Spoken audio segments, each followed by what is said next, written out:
अच्छा यार, मैं तुहानू एक अपना किस्सा सुनवाना तो सुनाने का मकसद सिर्फ ये कि तुसा उस तू ना सबक सीखना है। कि मेरा एक दोस्त आई बड़ा प्यारा, तो वो एक गरीब घर का बाल आई, तो मेरी जान का टोटा आई, बड़िया सपोर्टा उसदियां कीतियां, उसदे नाल धक्के खादे थोड़े खादे, तो वो कोई मेरा एहसान नहीं, क्योंकि एक दोस्त का फर्ज होना है दोस्ती दे विच, मतलब दोस्त का साथ देना, तो उसका बड़ा साथ देना रहा। बिल आखिर वो धक्के दौड़े खा के ते पढ़दा हाई FA कर गया, तो उस अप्लाई किया।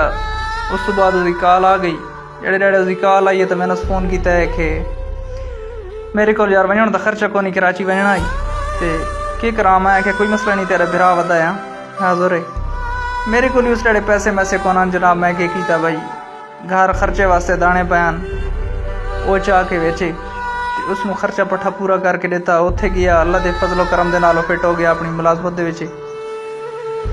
दोस्ती पतली थी नहीं गई तकरीबन, तो वह ना आखिर साल तो बाद जनाब अज मिले कि क्रॉस होया रोड दे उत्ते जनाब, क्रॉस होया तो उस ना मेरे नहीं देख के चंगा भर के न जा के डिठा है, तो मुँह उस तले की चा गुजर गया। मेरे को मोटरसाइकिल आई, उसको मोटरसाइकिल आई, तो मैं कह लिया सोचा जहन भाई यार इसमें क्यों नहीं उभराया। कह ले मैं सोचा भाई इस पहचाने नहीं, बिल आखिर दिल में विला गया भाई यार उस पहचाने ही नहीं, तो निकल गया।